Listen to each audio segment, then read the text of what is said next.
Well, one thing that I did that helped me gain the strength to go out and work for myself is I looked at who my grandparents were and who my great grandparents were and what struggles I wrote it down. Um, I wrote the story of what struggles they had in their lives and how they pivoted their lives in response to those struggles. And on my mom's side, all four of her grandparents were immigrants from Italy, and I looked at what they faced at the time when they immigrated, and then what they did in response. And I realized that they basically constructed their own life journey, and I realized that everyone does that.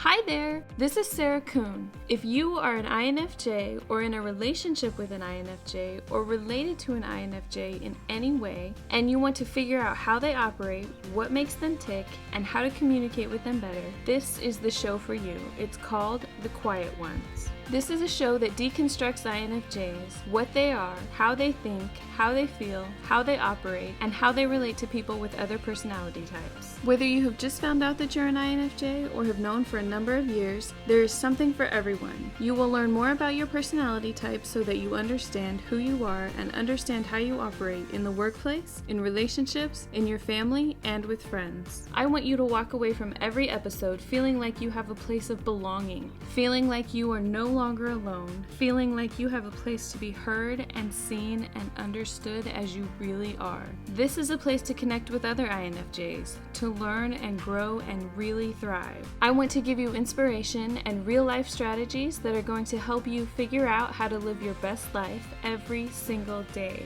Though INFJs are very rare, you are not alone in this world. You are not the only one who thinks the way that you do and feels the way that you do. Hear from real INFJs just like you. Hi there, I'm Sarah Kuhn. Welcome to another episode of The Quiet Ones. Before we get started, I want to tell you about a new course that I launched this week that's called the Purpose and Action Accelerator course. Have you ever thought to yourself, how do I find my purpose in life? How do I get to a life that's meaningful and that helps others in the process? My name is Sarah Kuhn, and I write a blog called INFJ Woman, and I host a podcast called The Quiet Ones. Both of these platforms are dedicated to helping INFJs realize that you are not alone in this world. There are so many people out there just like you who have the same struggles that you do. I'm beginning this amazing course, which is an 8-week program that's designed to help you go from lost and confused about why you were put on this earth to knowing exactly what your life's purpose is and living it every single day. How do you figure out why you were born? How do you sort through all of the confusion of what you should do or all of the options of what you could do? How do you know the thing that you're doing is the right thing? How do you figure out how to serve people while being the best version of yourself at the same time? I'm here to teach you just that. I'm here to walk you through each one of these questions. If you are an INFJ who wants to help people live a meaningful life, but feels lost and confused about where to look, but you want to know the roadmap to figure out the exact steps that you need to take to live the life that you dream about, this program is going to be an answered prayer. We are going to give you real solutions to sort through all of the ideas in your head of what your life should look like, how to fight past all of those pesky fears and doubts that come up, and how to take action right now in a real and effective way so that your purpose is a seamless part of your everyday life. There is a wonderful way of looking at this process, building your self-awareness, learning about your personality and your emotions, letting go of trying to be perfect because you don't have to have it all together right away. Right now, there are people less qualified than you with less knowledge than you have, doing the thing that you want to do, living a life of meaning and purpose simply because they gave themselves the permission to believe in themselves and to go after their dreams. They made a plan and made it happen. I want to show you the exact steps that you need to take to do the same thing. You can connect with other people and be a source of help and value to them while you're doing the thing that you love. Join me for this 8-week journey where you will go from lost and confused about why you were put on this earth to knowing exactly what your life's purpose is and living it every single day, serving those who need you the most. This is the first time I've launched this course, and I want to make sure that each person gets the most out of it that they can. So I'm limiting the number of people in the course to a very small amount. There are only 6 spots left, and they're going really fast. So if you're interested, please make sure that you check it out now. You can find all the information at infjwoman.com, and I'll post a link for it in the show notes. Also, as a bonus for this course, I'm offering access to another course of mine that's called Blog School, that is all about how to start a blog, how to find your audience, and how to make real money with it right away. It's a $1,200 value, but I'm offering it for free as a bonus when you purchase the Purpose in Action Accelerator course. So definitely make sure that you check it out, especially if you're interested in starting a blog. Again, there's a link for it in the show notes. Okay, so our guest today is Bryn Bonito. She is a branding strategist who uses storytelling as a tool to guide ambitious micro business owners to attract their ideal clients. She's an intuitive, creative, and organized INFJ. We spoke about how to make networking easy for INFJs and how to set your business up for success with marketing and branding. Before we get started, I want to make sure that you can get all of the show notes along with all the links to everything we're talking about by going to thequietonespodcast.com. And while you're there, make sure you check out my book, The INFJ User Guide. This book will help you understand what it means to be an INFJ and see the impact that it has in your life, as well as discover how life-changing this knowledge can be for you. Also, remember that you can watch the video interview at youtube.com/thequietonespodcast. So tell me how you found out that you were INFJ. Honestly, I found out when I was 11 or 12. So I was in a kind of an exploratory learning class when I was in middle school, and they were trying to set us up to be the most successful adults possible. And what they had us all do was take the Myers-Briggs test. And I thought it was interesting that I scored as an INFJ, and I thought it was pretty spot on for who I was. But I think I learned about it so young that it didn't do what they meant for it to do, which was help shape my career. Yeah. I learned about it in college. Oh, you So did? yeah, and I think that's a lot better time, but even for me, it was still too early for me at that point because I was like, you know, I have 1,200 other things that I'm doing, but I was lucky enough that it was a piece of paper. So I threw it in a box. And then later when I went looking, because I keep all of that kind of stuff, right? Yeah. So later when I was looking for answers, I was going through the boxes and I'm like, oh, I remember taking this. What does that actually mean? But I think, you know, it kind of comes back to us at the right time as well. Yeah, so it was kind of interesting. I spent about 10 weeks going to small business networking meetings here in Austin. And when you do something like that, you meet all kinds of people. And you are in small group, just informal, short conversations with all kinds of people that will say sometimes who knows what to you. And so I had such conversation with one person, and the other person that was in our small group, he commented to me later about how incredulous that guy was. But he said he could tell from my response that I was like him.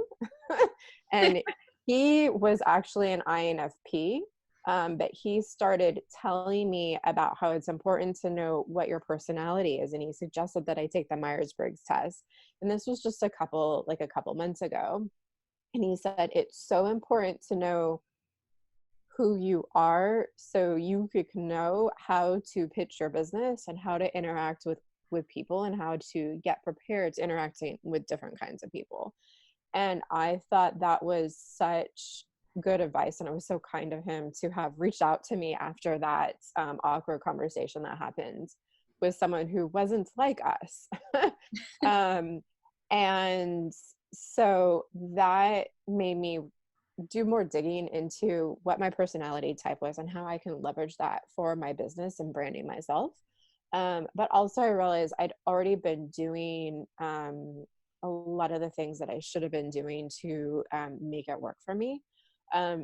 So I knew early on from the time I was a young kid, I knew that I could pretty easily talk with just about anybody about anything.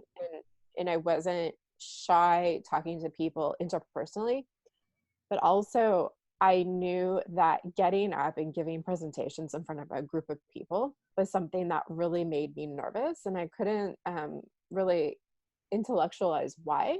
I just knew that it happened. So I have been working on getting better at giving public speeches and presentations most of my life now at this point. And so I have strategies that I use so I can be better at presenting something.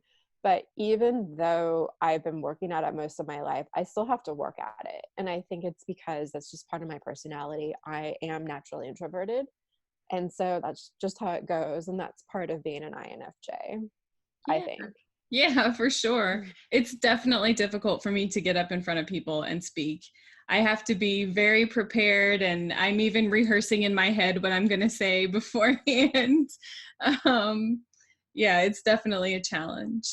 One of the reasons that I'm so excited to talk to you is I know that you've spent a lot of time in marketing.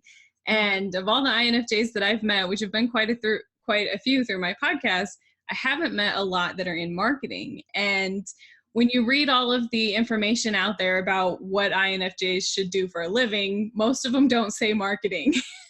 So it's interesting to me that you're in that field as well as me. So I wanted to ask you, how did you get into that field? And is it something that you recommend, that you like, and that you think other INFJs would like too? I think that's a really good question. So I first got into marketing when I was in college because I really liked talking to different groups of people. Like I didn't know what I wanted to study when I was in college, but I knew I liked talking to different groups of people. And I knew that communication was something that was so powerful for representing a product or a service that I really believed in. And I came at getting a degree in marketing because I wanted to help the people that I believed needed help. But in coming at it and looking at it from the marketing perspective, I knew I had to be selective in who I would help, what brands I would help market. Right. So I see marketing as part education, but also in order to be a good marketer, you have to be very strategic. And I think that's where I, as now a marketing consultant, I will stand apart from a lot of other people that work in this space because I go with strategy first. I find a lot of people, and I don't know if you'll agree with this, a lot of people, a lot of marketing consultants, no matter if they're, I don't know, say that they do email marketing or content marketing or social media, they'll lead with the tactic and not the strategy. Right. And not think of the goal first and not how do you attack that goal. But what I've been able to gain success with is really kind of looking from a psychological point of view of who do we want to reach? What are they thinking and feeling? How can we position ourselves to reach that population? And what can we do for them to get them to pay attention to what we're saying? Right. And so I think me speaking to the more extroverted people in the field, it seems like, and if I could put them in a broader group, it seems like they are very comfortable with being able to get up and start talking to people about something without, they'll say, without having to really think about it or really prepare. But from my perspective and my INFJ perspective, I think that you should prepare and you should think it out first and you should plan it out first. And that's how I differentiate as a consultant. But I think it's also good to know what your boundaries are. I don't know if you get this feeling, but going to a marketing conference, it's draining for me. It's Yes. these big personalities and so many things happening at once, and I need to focus on one thing. I want to learn how to leverage the skill set that I have and use the best strategies, and I don't want anything like super fancy and showy. Yeah. So I totally understand where your question is coming from. I think we have a couple advantages too, that we're more prone to listen first and ask a lot of questions. We're very curious. And then we're also good at seeing all the different sides of things. We're good at seeing what people aren't saying, what they aren't specifically saying, but then what their ulterior motives could be, you know, what they're really wanting. And then we're really good at building a story around it, which is where marketing is really strong, when you can build a good story. Exactly. And I think also the listening piece that you pointed out is something that really helps me with my own business. The first step of working with me is I do what I call a brain pick interview with all of my clients. And so it's a hour and a half to 2 hour interview where I ask a series of questions. And I have talked to other people that have done something similar with other marketing consultants, but they get advice in that interview. What Right. I do is I don't say what I think you should do. I ask questions. I keep asking the questions, and you tell me all your stories and all of your experience with your business. Then I go back through and I re-listen to the interview, and then I pick out all of the opportunities, um, and then write it up as my plan of what I would do for the client. And I think that also may have developed to be where I do things because of my INFJ quality. Yeah, yeah, for sure. So, how did you get to be an entrepreneur? What led you in that direction? So I think that what happens with a lot of people is that they try out different things, and they just feel like there's something better out there. I went through a series of jobs. I'd say it was probably about 5 years where I had felt like I had gotten to the height of my education. I have a master's degree and a doctorate. I felt like I was really good at what I was doing, but I felt like I kept getting a flatter and flatter head. And I say that because either I kept hitting a ceiling because I couldn't move up in my roles, or I was getting pats on the head because people thought, oh, that's good, but that's good that you say this, but then they were thinking more about themselves and their own egos Right. and weren't really moving forward with my ideas because they weren't their ideas. um, and so I got frustrated with getting a flatter and flatter head, as I think of it. And so I started side hustling as being a marketing consultant, and that first started almost 10 years ago now.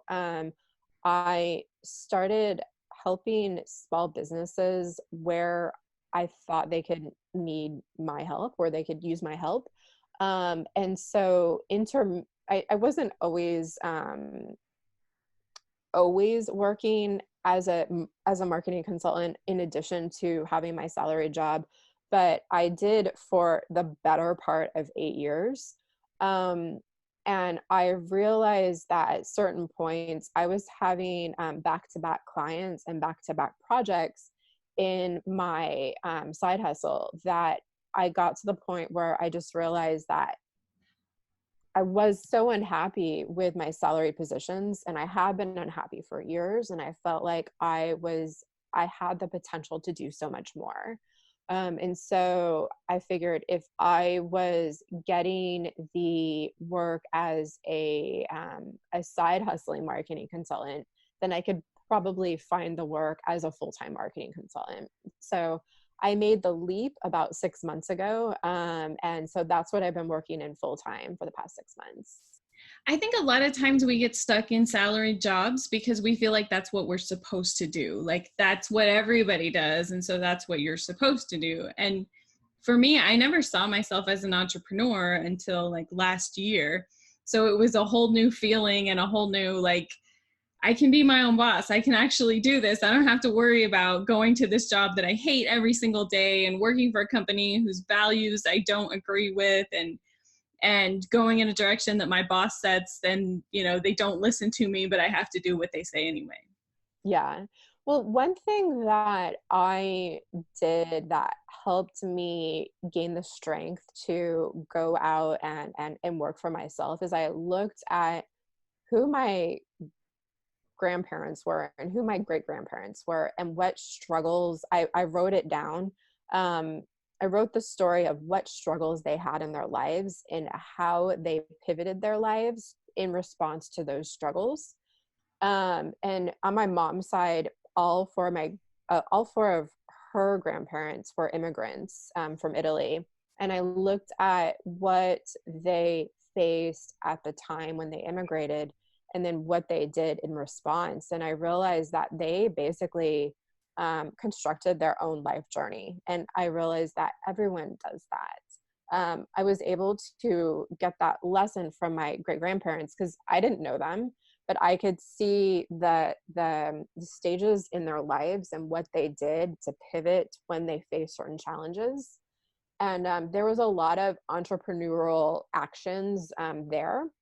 And I figure that should filter down. I just have to go out and do it and try it. So it was with that thought that I quit my salaried job. And the next day I incorporated my business. Yeah. Yeah, that's pretty awesome. I've never thought of it that way. I usually think about the mistakes that my parents and my grandparents made, and I think I don't want to repeat the same thing that they did. Some of them waited too long to follow their dreams to the point where they just couldn't. And for me, I've always been like, you know what? I'm going to be happy. I'm going to do whatever I need to do to be happy. And I was really thinking about that as a New Year's resolution this year. And I'm like, okay, what is it that's making me unhappy and how do I fix that? Even if it's something big, like where I live or, my job, whatever it is, like, let's figure out a new strategy, which is one of those INFJ traits that I love because it's like, okay, this is going to be a big thing, but we can figure this out and we'll keep thinking about it until we figure it out and have a better solution. Something else that gave me the confidence to do this is I connected with other people that had gone ahead of me and started their own business maybe like 6 months before I did or a year before I did. So I've actually met a couple people on Instagram. We responded to the same post. And then instead of just writing my comment, I reached out to two of the people and I direct messaged them. Then that led to, we direct message like a couple times back and forth, and then that led to phone calls, and then the phone calls led to continued support. They continued to support me over a period of months just because they liked the connection and they were nice people. But also I went on and I know not everyone can do this, but I went on a 4-week trip throughout Europe, and I was traveling by myself, and I met people in every city that I traveled to that were entrepreneurs themselves. And I think that helped me because the countries that I was in Italy, Spain, and Portugal, the economies are different. And so I think for people to figure out their way and to be able to meet their financial goals, a lot of times they have to work for themselves. And those conversations, they helped me so much in realizing that this was possible. And I actually had one taxi driver in Rome that he was taking me, I don't know, it was like a 30-minute taxi drive. So we had a pretty long conversation, and he was a very enthusiastic personality. And he, over the course of 30 minutes, he got so excited for me, and he ended up getting out of the taxi and shaking my hand and like wishing me the best of luck. And he's like, I am so excited for you. You have to do this because I wish I could do something similar. And he's just like shaking my hand in the middle of a busy street in Rome. And he's just like, best of luck. And yeah. And so I was like, well, if I have other people who I don't really know that are so happy for me, and if I'm having all these conversations that with each conversation, I'm able to kind of format my own roadmap for what I'm going to do, then it would be so, it would just be something, I don't know how to put this. It would be something that I would still be living in the fear if at that point I didn't go for it. If I'd had all these conversations and I had all this support and I had, more than a dozen people helping me out and cheering me on. If I didn't do this, that would be staying in fear. And that is not the kind of person I wanted to be. So even though even though it's not been easy the past 6 months, and even though I was hesitant for years to work for myself, but I've been thinking about doing something like this for a long time. And I've been blogging regularly on different aspects of content marketing for 3 years. And so I was like, I'm just going to go for this because I've been laying the roadmap for it and laying the tracks for a while. And I'm as ready as I'm ever going to be. Yes. I love the idea of connecting with other people too. I know as INFJs, it's really difficult for us to put ourselves out there and meet other people. But what I've found is that a lot of my friends and family aren't really that supportive because they are not entrepreneurs themselves. They're stuck in their jobs and maybe they're happy, maybe they're not, but that's what they feel like is safe. And then at the same time, they don't know what a blog is. They don't know what a podcast is. They don't know what it means to have thousands of followers on Instagram, So for them, it's like, when I tell them I have 20,000 downloads on my podcast, they're like, what does that mean? And Yeah. I'm like, yeah. Okay. So the biggest thing for me, like you said too, is connecting with other people who are doing the same thing and who are excited about it, who understand it. Because when you surround your people with those kind of people or when you surround yourself with those kind of people who are encouraging you and who understand it, it makes such a big difference. It makes you feel like not only you can do it and you can keep going, but you want to do it and you get excited about it. And then you have a whole lot more energy to keep Oh my going. gosh. Yeah, it makes so much difference. I was talking with somebody who has a blog and she has a podcast and it's pretty successful, but she said she feels like she's kind of in a vacuum, that she spends so much time writing for herself, and her podcast is her, a lot of times her telling her own stories. But I don't feel that my own experience as an entrepreneur is isolating, and I think it's because the connection with the people is something that I really enjoy. And now I have an alarm on my phone to go into Facebook groups where I know these groups are all people that have a common goal that I have. So I set an alarm on my phone like every day at like 10:45 to go into the groups for 15 minutes a day and go in and comment on people's posts to help people out. And a lot of times if they have a question that is something that I specifically work with, I invite them to private message me, and then that will turn into conversations and sometimes Zoom chats. And that's one thing that I am realizing that I'm helping other people with, is how to figure out a process to continuously connect with other people. And I am advising people in doing that because I think it's so important, especially if you're a sole proprietor, a solopreneur, and you are working for yourself. if you don't have a community to support you, you're not going to be successful. And you're not, I mean, at least for me, I would not feel confident and comfortable in what I was doing if I didn't have these people to support me. Yeah, for sure. So let's talk about ways that you can network.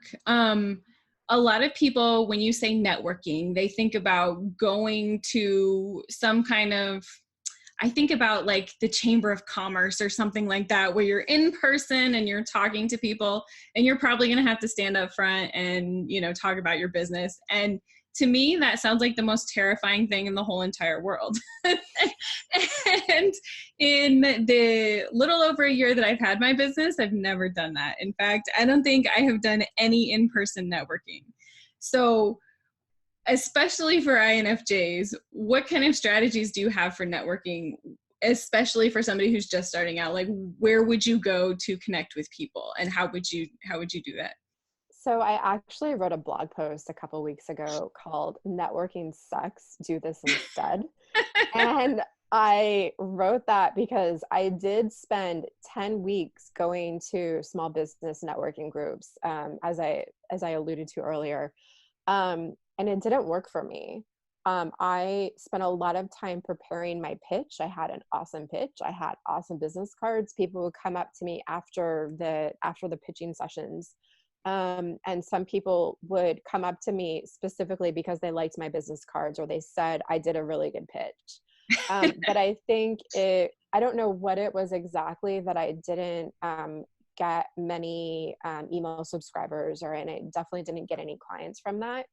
I think it was, at the end of the day, people could tell that my energy was so maxed out by spending the time that I did going to the group networking events, that I was unwilling to devote a significant more amount of time going to the coffee chats, as they would call them, and going to one-on-one meetings. So what I recommend that people do instead, if they identify as any kind of introvert or as an INFJ specifically, this works really well for me. What I do is I will search LinkedIn and Facebook for people that are in a similar space as I am, but it's slightly different. And I reach out to them to connect on what we have in common and what I really like about what they're doing.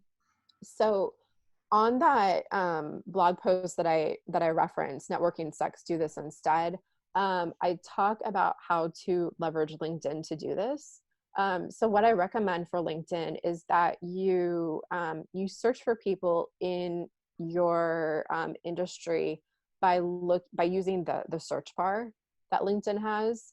And then when you find someone you want to reach out to, you first request to connect with them. That's so you can kind of get on their radar. And then when you request to connect, also send them a note of like 2 sentences saying what you like about them, and say something like 2 sentences about what you like about them, and say you'd love to connect. And then if they connect with you, then you follow up with a longer message, and you can follow up with a longer message because they're now connected with you. You say who you are, what you like about their profile, and ask them for a conversation, and explicitly say that it's a short, like I call it a speed networking call, and I max it out at 10 minutes. And I tell them 2 questions that I would like to ask them in the networking call. And I tell them the exact questions that I'd like to ask, because some people are super busy and they're not going to talk to you, but they still want to help you out. So that gives them an out to answer the questions in the message. But a lot of times, most of the time that I do this, people do get on a call with me. And so I use the 2 questions that I wrote that I would ask them. I use them kind of as my INFJ crutch. So just in case I kind of freeze up and I don't know what to say to them, I can refer back to those 2 questions that I formulated because I looked at their profile and I looked at some that they blogged about or some kind of social post that they wrote. And I keep the questions really high level, like, what do you like about this thing, or what is your biggest challenge about this thing? My experience is that that will lead to much longer conversations, and oftentimes it's the beginning of a relationship, which is so important for when you're working as an entrepreneur and by yourself. And then I also learned that it's such a hassle if you have to go back and forth with someone about when to schedule the call. So I recommend using an app to link with your calendar that will allow people to book a call with you, and then we'll also send out reminder emails and reminder texts. And you can also embed a Zoom link or whatever app you want to use to chat with people. I also recommend doing a video call because so much of our communication is verbal. And so I like to quote that 55% of communication, oh, I'm sorry, not verbal, is visual. So I like to quote that 55% of communication is visual. You don't have that visual component to the communication, then you're really losing out on being memorable and standing apart from all the other people that person might connect with. Yes, I just want to jump in here real quick and say that's why I'm doing all of my podcasts on video as well, because which you can find at youtube.com/The Quiet Ones Podcast. And that's because it helps me to do the interviews to see the people that I'm talking to. It makes so much of a difference to connect with you when you can see somebody. I used to hate videos, and I still kind of hate them because I don't like being on video. But I love being able to see somebody when I'm talking to them. It helps to connect so much. Yeah. And I find that when I am able to talk with someone on video, the conversations are a lot richer.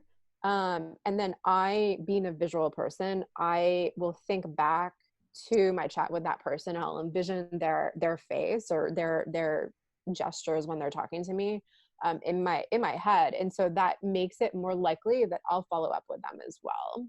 Yeah. Awesome. I love it. I love all of your advice. Most of it I've done myself. I want to ask you another question. So we're going to pivot just a little bit. Another question that a lot of people ask me. They think that there may not be enough space for them to start their own business, to start their own blog. And I know I kind of felt the same way when I started my blog about a year ago. I wasn't really sure if that's still something that you do, because sometimes you read blog posts and they say blogging is so over, and I'm like, why am I reading a blog post that says nobody blogs anymore? That doesn't make sense. Exactly.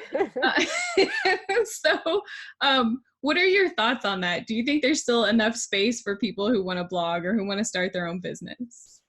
So I think the most important thing about creating any content, which I recommend if you have your own business, is you have to figure out what your authentic voice is.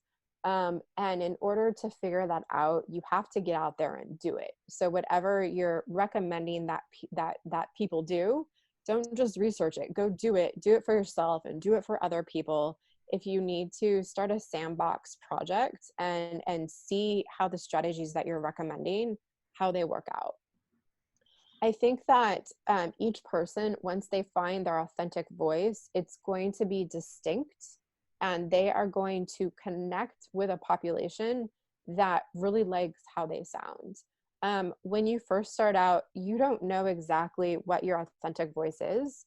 So my recommendation for that is write a list of what frustrates you, what you hate about your industry, what really pisses you off, and don't stay completely safe in your blog by writing content that is educational and helpful. I would get kind of controversial and write about a frustrating experience that you had, but then how you were able to pivot it, or what you recommend to people based on how you personally experience something. That's one way that you can find and figure out who you authentically are. Um, and I think something else that someone can do if they don't feel like there's room for them is all of their like big ideas that they have in their head of like, oh, you wish you could tell someone about this one thing, or you learned this one cool thing, or you had this interesting idea that no one's really talked about. Write those down. And I would go through like, say, a week of just writing down as many blog topics as possible. So you could see all of the content and all of the topics that you can write about. And my advice is to just get started. Don't think that you're going to sound like everyone else when you start producing your content, and so you don't start. Just get started. You don't know how people are going to react. And also, I will say, when you first start your blog, nobody's going to know about it and nobody's going to be reading it. Yes. So that's something that you can kind of be comfortable in, and that if you realize you need to pivot the voice of a blog post later, it's okay, because only 5 people read it and they might have been people you're related to. Right. But then also what I recommend is what we were talking about earlier is getting in contact with people and networking with people. When you first start your blog, do the LinkedIn networking strategy that I talked about, or go into Facebook groups and start talking to people and share your content. You can share it in private messages, or you can share it like in public, like, I don't know, if there's a group that you can just post helpful content in, or maybe in a Twitter chat, you can share out one of your blog posts. People, if it's in a setting where people are meant to be communicating with each other, then it's much more likely that they will give comments about your content. And then they'll reshare it, and then you'll be able to see what topics are popular that you're writing about, and you'll just get more confidence that people are listening to what you have to say by seeing how many reshares you get and what comments you get, and then you'll see your traffic being driven up on your website. Yes. Yes. It makes a lot of difference when you're able to connect with people, and then when your content is helpful to them, because they're not only going to read it, which is good for you, but they're going to share it with their friends, and they're going to share it with other people. And then, when you're in a Facebook group and all of a sudden there's a bunch of comments on it, then it's just going to keep compounding. And yeah, exactly. And that's the part of marketing that is why I went into marketing. It's what people get excited about, and you creating content that gets them excited and helps them, that they want to share with other people. Yeah. Yeah. For me, when I first started writing, I had always wanted to write, and I'd read all of the information about INFJs, that INFJs are writers and they should be writers and they're really good writers. And I was like, well, I want to write, but I'm not a very good writer and I don't really know how to do it. And when I first started, I just kind of had to force myself to sit down and start writing. And sometimes it took hours. But I realized it was more a work of practice. And the more that I did it on a regular basis every single week, then all of a sudden it wasn't so difficult anymore. And the topics came to me a lot easier. And even though, because what I write is more personal focused more than business, it was so difficult. And sometimes it is still difficult to put myself out there. But it does get a little bit easier. And especially when you're writing something that people really connect to, and you start seeing the comments where they're saying, oh my gosh, me too, I feel the same way. It makes such a difference that you're writing this. Then that kind of builds the momentum, and it gives you confidence, and it's not so difficult, and it's a lot easier. And then all of that stuff that you read about INFJs liking to write, it starts to make sense. So I think that's interesting that you are, you're starting from a perspective of you're writing more personal stuff. I find that very hard to access. not because I don't think it, but I want to continuously tie back what I write to my main business objective and my main value proposition. And so I think it's probably it is a difference in how we set up our businesses and how we aim to connect with our populations.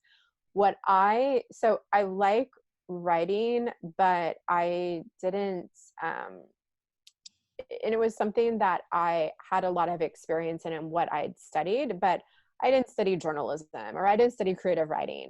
And I come from a family that really values education. So I had in my mindset, if I didn't study it and if I don't have a degree in it, then I'm not that good at it. Right. But I just figured there were questions that I had that I knew other people had those same questions. So I actually started my blog by thinking of a question that I knew I wanted answered for my own business. And then the clients I was working with, what questions did they have? And I would research the answers to the questions. And then I'd write up like how you do this or why you should do this. So if you look at my blog, a lot of the earlier blog posts, I'll cite my sources at the end because that has like my academic influence in it also. But I'll say, like, if you want to know more about these topics, this is what I read to wrote this blog post. But that's something that I struggled at first knowing what to write. But that's because when I first started, I didn't really know what my authentic voice was. And I didn't do what I now recommend people do is write about what frustrates you and what makes you angry about the industry. I just wrote about like, how do you do this? And how do you meet these certain goals? I think it's interesting that we have that similar. We didn't know what to write about at first, and we both came at it from slightly different spins, but we had our processes of just getting started. So we could get started in writing something of a blog, and then it evolved from there. I started so many blogs too before I started my INFJ Woman blog. I have probably 10 blogs that I started. Oh, wow. So, I mean, most of them only have 2 or 3 posts on them because it was like, I don't know what to write. I don't think this is going to work. This isn't what I want. But that's another thing that I tell people, just be persistent, keep doing it. If it's something that keeps coming up for you, if it's something that you really want to do, then just keep trying until you find the right thing, because you will eventually find it, or it will find you. And I've started a couple blogs. I haven't started 10 blogs, but I have also a photography blog that I don't write on as consistently. But what I was doing with that was I was repurposing the content on my photography blog to Medium to see if I could get more followers there as well. And also one type of content I was doing was I was interviewing other photographers that were more advanced than me. But I liked our conversations. So I would record our conversations and then write it up as a blog post.